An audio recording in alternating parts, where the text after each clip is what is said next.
Okay, now what we have to do is we have to set up our own sharded cluster, and then we will shard a collection and run some basic queries on our sharded cluster. Okay, so first of all, if you're planning to start up your own sharded cluster, then what is that you require? So what you would be needing is you would be needing a config server. We will have three of them. So one would be the primary one and other would be the secondaries. So we'll have a replica set for that. Okay. Then we will have three shards. Okay. Every shard would be a replica set. Every shard would be a replica set. Okay. So let's start now. So first what we will do is we will create all the directories that would be required for our procedure. So first we'll become the root user. So I'll say su, then I'll type the password for the root.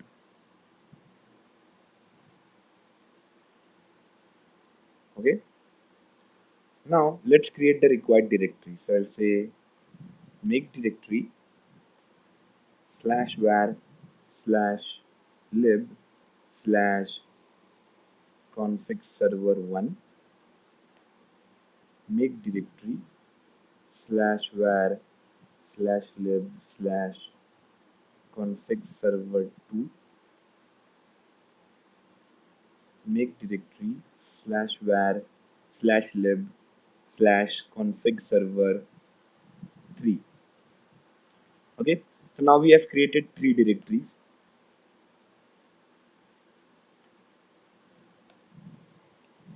For your config servers that we are going to create. Now what we'll do is we'll create directories for our three replica sets. Okay, so now we are going to have three replica sets, means there would be three primaries and total 3 to the 6 secondaries. Okay, so what we'll do is we'll create directories for them now. So we'll say make directory var lib replica 1 and the first directory out of it. Then make directory var lib replica 1 and the second directory for it, or directory for its second server. Then make directory var lib replica 1 and directory for its third server. Okay, similarly we'll do it for the remaining replica sets also.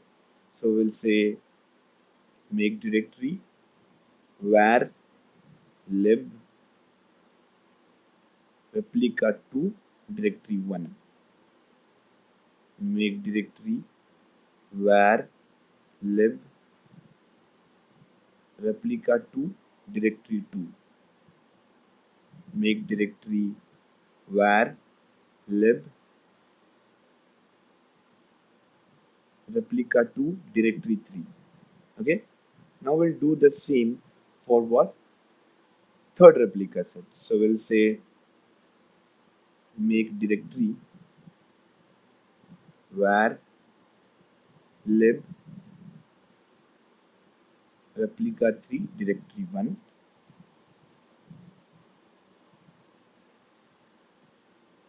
make directory var lib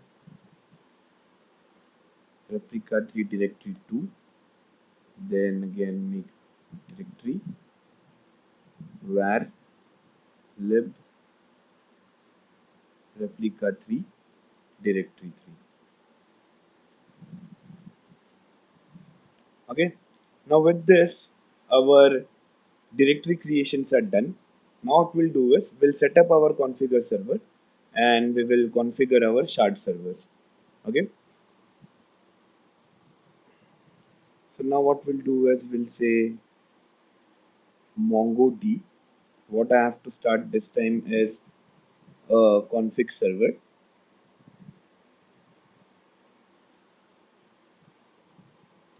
Whose DB path will be the one we just created, which is var lib config server 1. Then the port number will take it as, we'll leave the default one and then we'll take the remaining one. So we'll take 27018, let's say. Then we'll fork it so that it runs as a background process. And then we'll say that the log path should be var lib config server 1 / log, and we'll append all the logs, and we'll see that we don't require any journaling.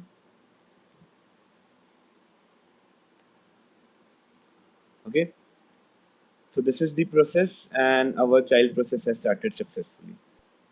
So now what we'll do is we'll start the config server remaining ones also, so that we have some replications for the config servers. Okay, so now what we'll do is we'll say create, then we'll say MongoDB config server is what we are starting. The DB path is /var /lib /config server 2. Then the port number is 27018. We have chosen for the earlier one, so we'll choose 19 this time. We'll fork it. We'll say that the log path is /var /lib /config server 2 /log. Then we'll append the logs, and we'll say that we don't require any journaling. Okay, then similarly we'll start the third one.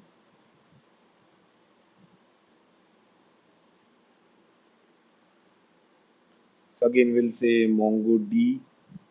What we have to start is a config server, then the DB path this time would be var lib cf config server 3. Then port number will take 27018 and 19 are already taken, so we'll take 27020. We'll again fork it. We'll say that the log path is var lib config server 3 /log. We will see that we have to append the logs, and we don't have any journaling. We don't want any journaling. Okay, so now all the three required config servers are set up for us.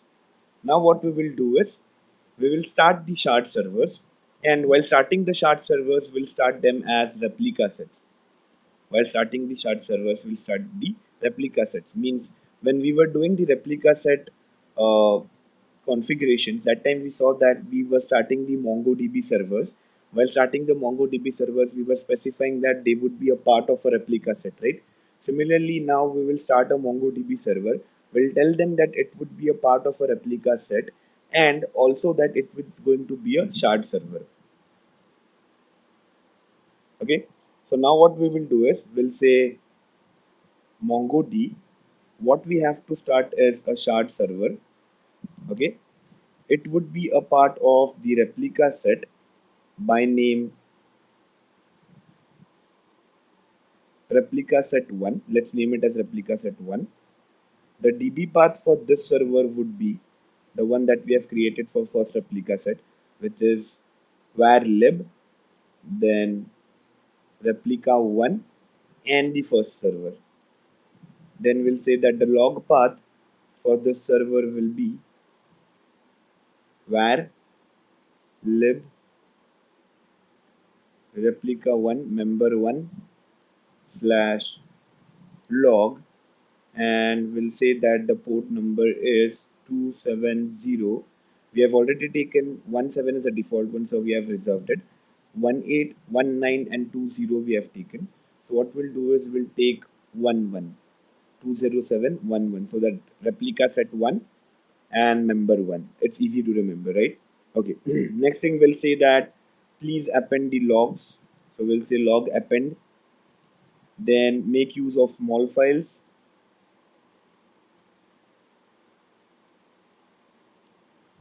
The maximum oplog size that we want to keep is, we'll specify it as 50.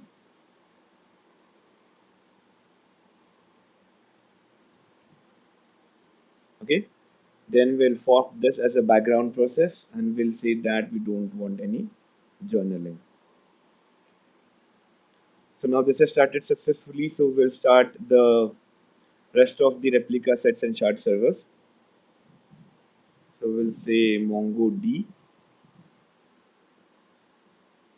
shard server we have to start, which would be a part of the replica set by name replica set 1.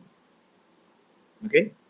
Then the DB path will be again /var /lib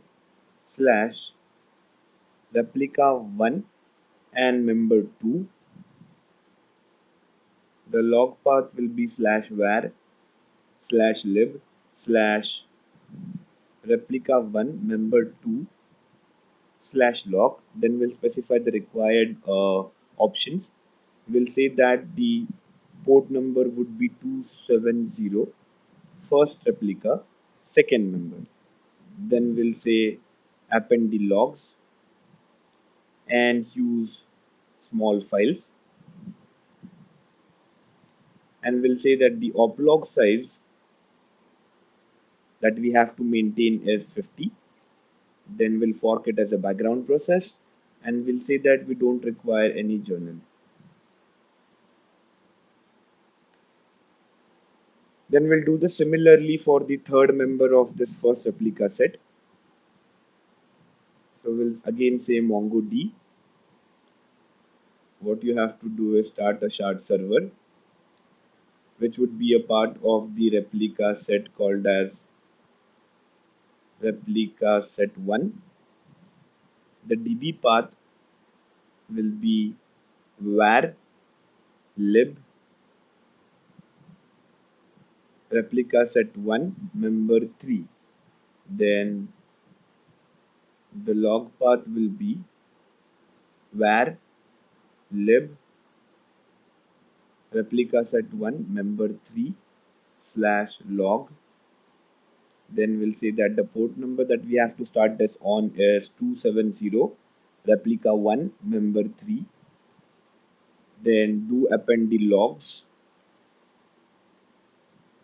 Then make use of small files. The oplog size that we want is only 50. Fork it as a background process and we don't want any journaling. Okay. So all the servers for our first replica set or for our first shard is ready now. Okay. Now we have to do the same process for the remaining 2 replica sets as well. So what we have to say is everything else will remain same. This will become replica set 2 member 1, replica set 2 member 1, replica 2 member 1. This will become replica set 2 and everything remains same. Okay, so this is started. So I'll start the second member of this group. So I'll say this will start on 2702 second replica set member number 2. Then again this will be 22. Then this will be 22 and rest everything remains the same. So second member of the second replica set is started. We'll do the same thing for the third member as well. So this will be 23. This again will be 23. And this will be 23. So now all the 3 members of the second replica set are started successfully. So now what we'll do is do the same thing for the third server or third replica set. Okay. So what we will say is MongoD. What we have to start is a shard server, which would be a part of the replica set by name replica set 3. The DB path for this would be /var /lib slash replica 3 member 1. The log path would be var lib replica 3 member 1 / log. The port number would be 270. Third replica set first member. Append the logs. Make use of small files. The oplog size we want to restrict it to 50. Fork it as a background process, and we don't want any journaling. So this is started. So we'll start the remaining two members of this replica set. So we'll say this time it would be 3-2 instead of 3-1. Second member. So 3-2. Here also it would be 3-2. Rest everything is same. Now we'll start the last member of this replica set, 3-3. So we'll start it on port number 3-3. The name would be replica 3-3 of the directory, and it is also 3-3. Okay. So now what we have done is we have successfully started all our MongoDB servers for the config servers as well as for the shard servers. Okay, and we have successfully built some replica sets around them. Okay, now what we will do is we will go ahead and configure all the sharding concepts, and we will configure the replica sets, and we'll start something called as a Mongo shard server. Okay, so first thing, we will configure our first replica set, which will have which has three servers running on port number 270 member 1 replica set 1 member 1 means 27011, 27012, and 27013. So we will initiate the replica set there. We have just started the servers, we have not initiated the replica set or added members into replica set. So we'll now do this for all three of our replica sets. Okay, so first we'll do it for 27011. So we'll start a client for 27011. Now we don't need to be a root. So we'll just exit from here. Clear this up and say Mongo. Log on to the port which is listening on port number, to the server which is listening on port number 27011.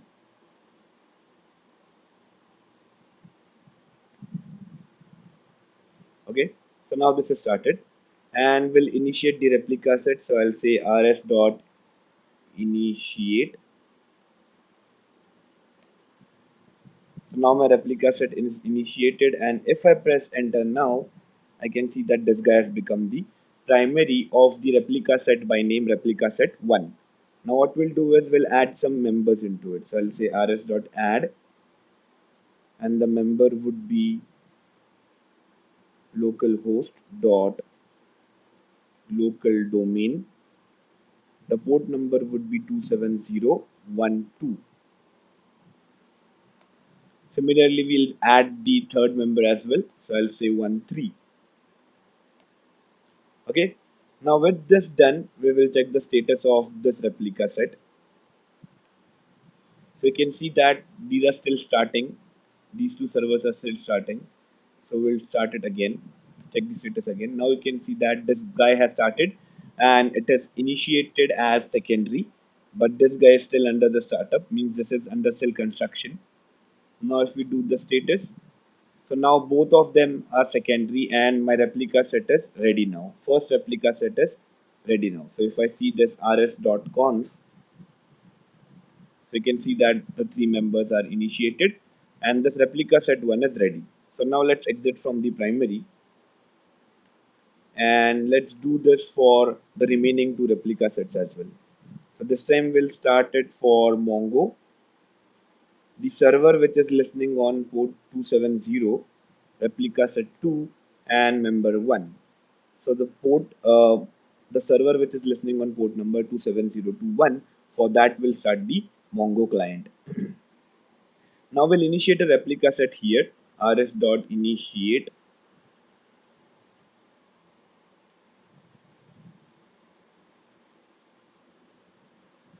So now you can see here that it has become the primary.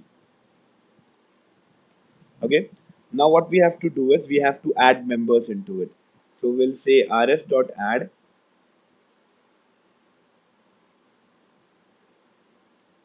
localhost dot local domain. So this is the same process that you did for 27011, 27012, and 27013. So this time it would be 27022 and 27023.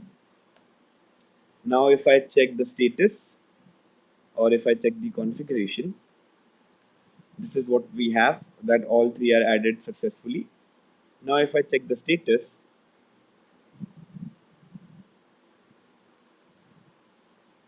this is still to get initiated, but this has become secondary. Now I'll check again.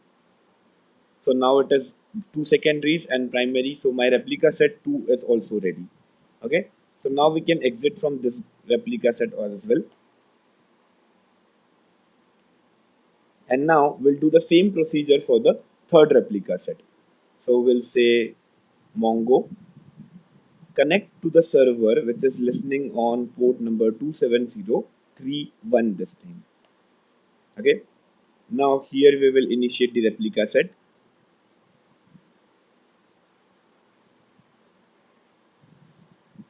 Now if I press enter, so this guy has become the primary for the replica set by name replica set 3. Okay. Now what we have to do is we have to add the members. So I'll say rs.add localhost dot local domain, and the port number is 27032 and 27033. Now if I check the configuration, rs.conf, so the three members are initiated in my replica set 3. And if I do the status now,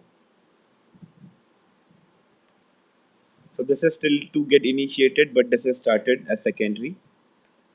Now I have these two as secondaries and this is my primary. Okay. So now we have successfully started all our three shard servers as three replica sets. Okay, we have configured it properly. Now what we have to do is, now we have to start something called as a Mongo S server or a Mongo shard server. So basically this guy would be the only one who is responsible for, as the sole point of contact with the application servers. Okay.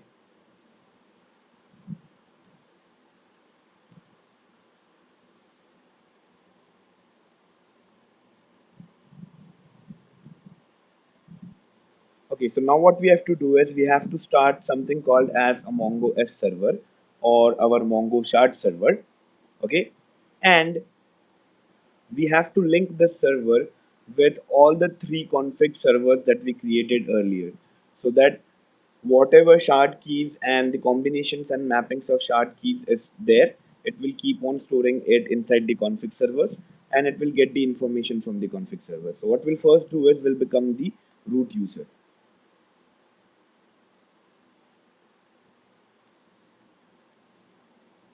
And now one by one we'll start the Mongo S server and we'll link it with one by one with all the config servers. Okay. So we'll say Mongo S, the configuration database for it would be localhost dot local domain, which would be running on a port number 27018. Then we'll specify the log path as a file where it would be in var lib mongos.log, and we'll fork it as a background process, and we'll say that we have to append the logs, and we'll say that the chunk size is 10.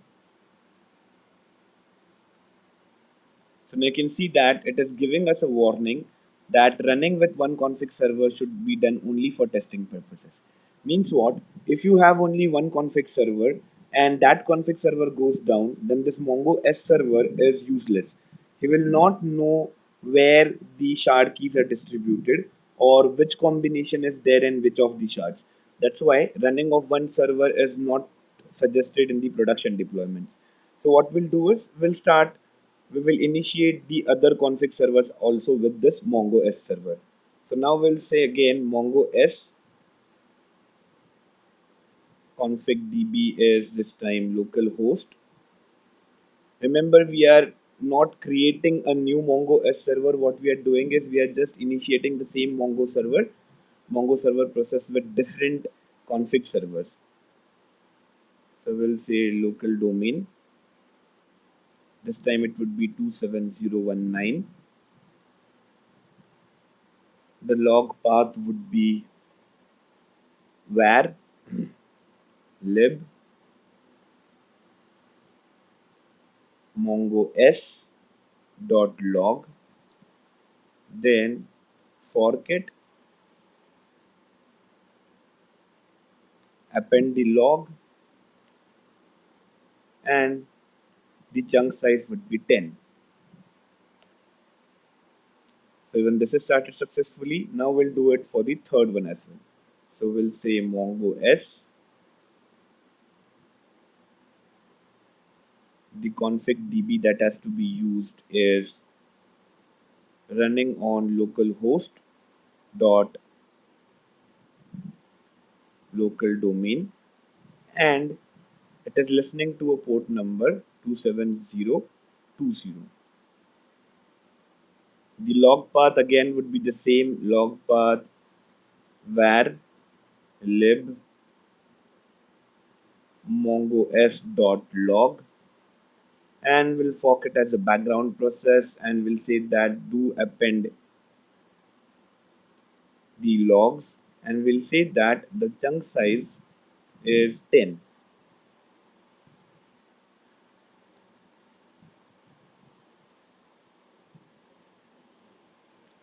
Okay, so now what we have done is we have started these config servers, we have started these charts, and we have configured our mongo s, that is mongo shard server or MongoDB shard server. Okay, so now with everything in place there, now what we will do is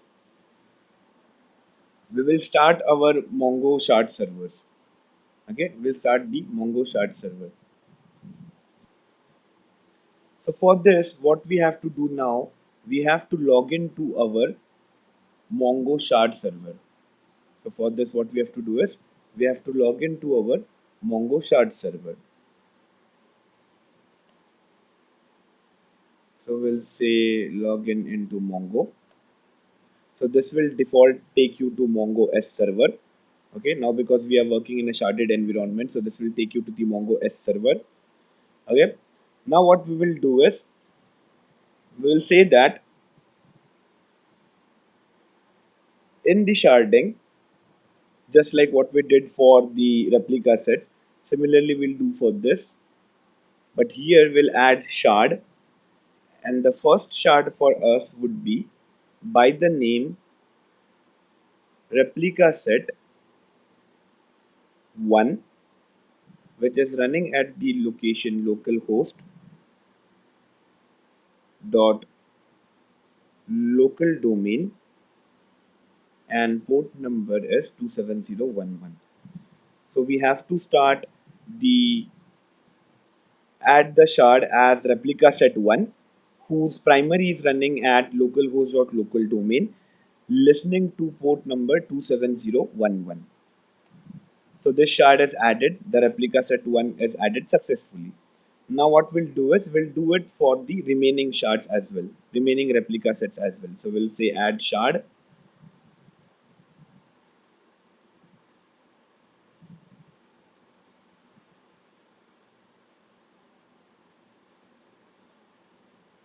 replica set 2,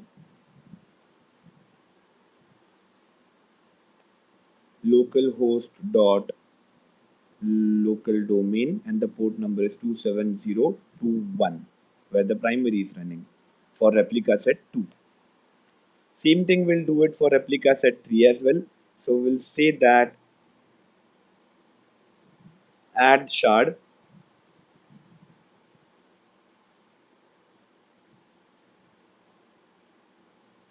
the replica set number 3 this time, and the primary is running at localhost dot local domain, and the port number is 27031 for the primary of the replica set 3. So now all our 3 shards are successfully added. Now we can check the status of our shard.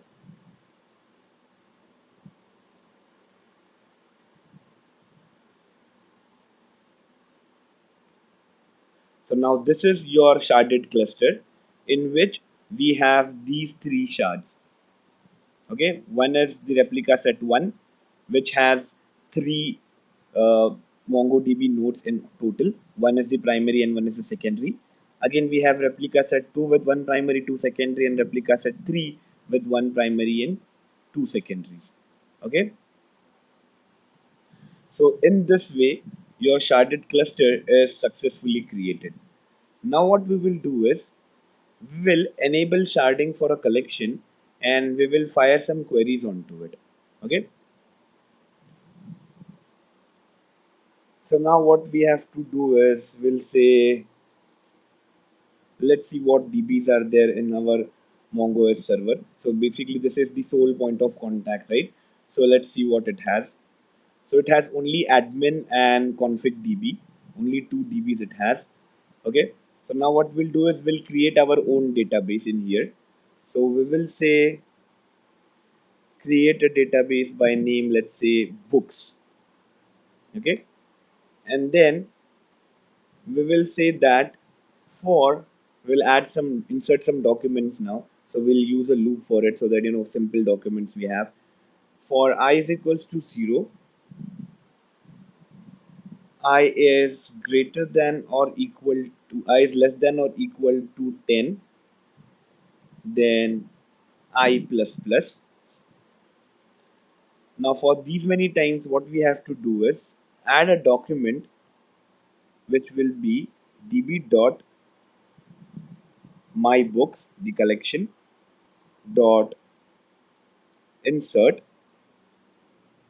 and what you have to insert is a document which says underscore id is I, so it will keep on incrementing automatically as the loop runs. Then the name is book number, and we will give the value as I, and the author is author.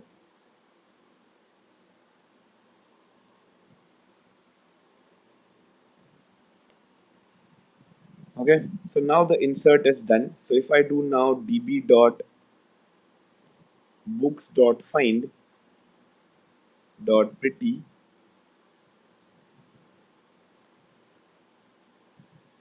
okay, so our collection name is my books, sorry, my mistake.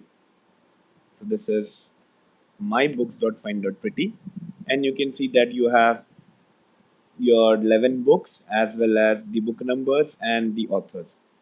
Okay, so now if I do show collections here,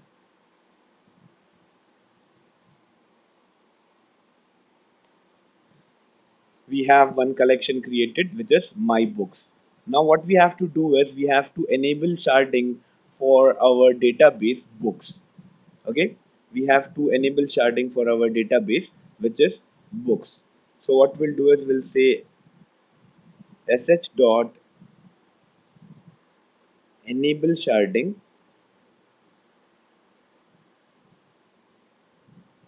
for the database books.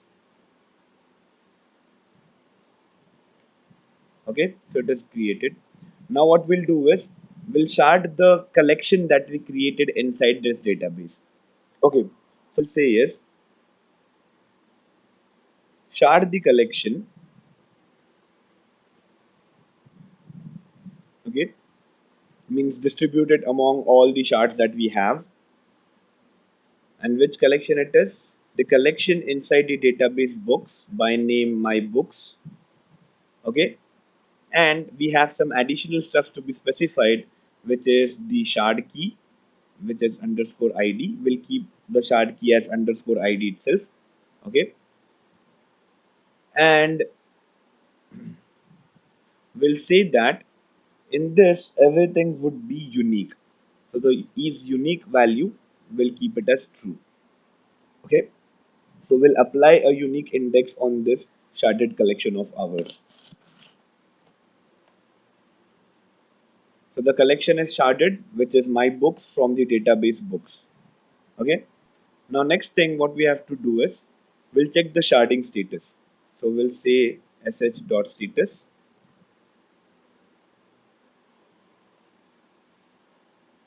and now you can see that your books has been partitioned, and the primary is your replica set 1, and what has been sharded is the my books collection. The shard key is id 1. Okay, and the chunks are distributed. Now what we will do is we will insert few more documents into it and then perform some operations and then see the results and analyze the results. So again we'll be using the same for loop that we used earlier.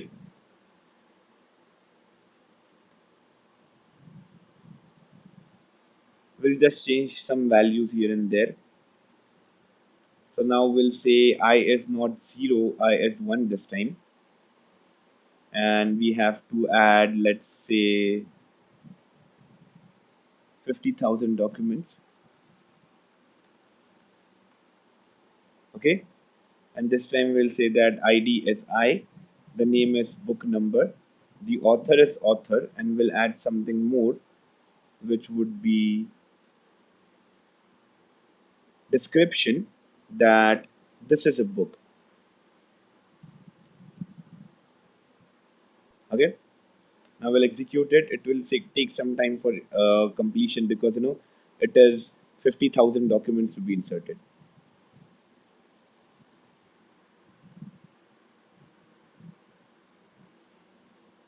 Okay, so now we can see that it is inserted. Okay, now if we do a find, it will give us the results. Okay, but what we will do here is, instead of doing the find, we will check the status of this collection. So we'll say db dot mybooks dot stats. Now you can see here that it is saying that the collection is sharded. Okay, total number of documents in the collection is 50,001. Okay, the size and storage size is this much, index size is this much. Okay, now if you see the distribution among the shards, then you can see that you have replica set 1, you have replica set 2, and you have replica set 3.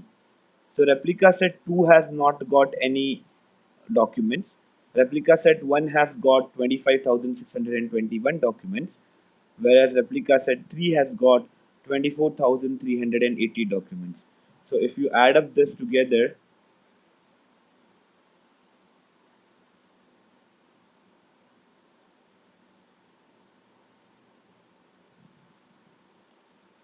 so 24,380 plus 25,621. then this is your number of documents that you had inserted, which is 50,001. So now we can see that if you do this in a production deployment, then only one server of yours won't be overloaded. So now it is distributed equally among these servers. Okay. Now, now that we are done with this, now that the data is distributed and stuff, now what we will do is we will run some queries on this collection and see how the results work. Okay. So we'll say db dot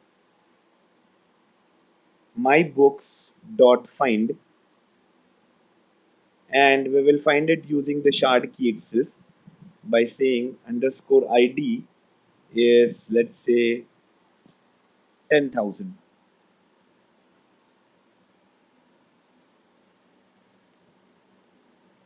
Okay. Now we'll say that, okay, give me only one.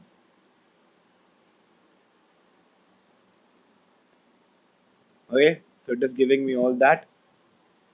Now what we will do is let's run some query and understand the process that is actually happening behind it. Okay. And let's try to understand the difference, what happens when you fire a query using the shard key and when you fire a query using some other criteria other than the shard key. So we'll say db dot mybooks.find, and we'll use the search criteria as the shard key itself, which is underscore id, and the value will keep again 10,000. This time we'll use something, a property called as explain. So we'll come to know the details about this execution.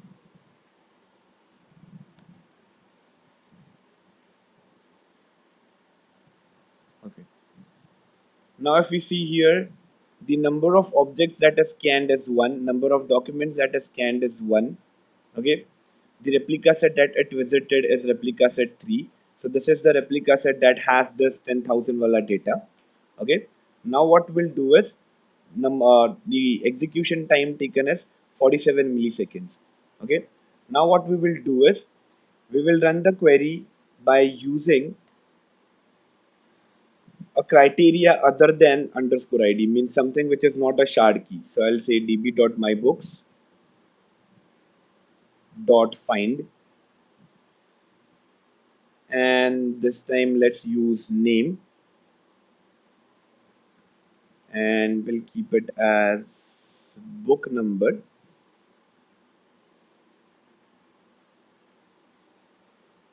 $10,000.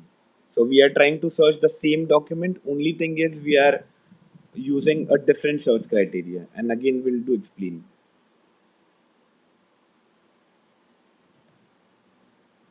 Okay. Earlier it had taken only 47 milliseconds. Now what it has taken is 240 milliseconds.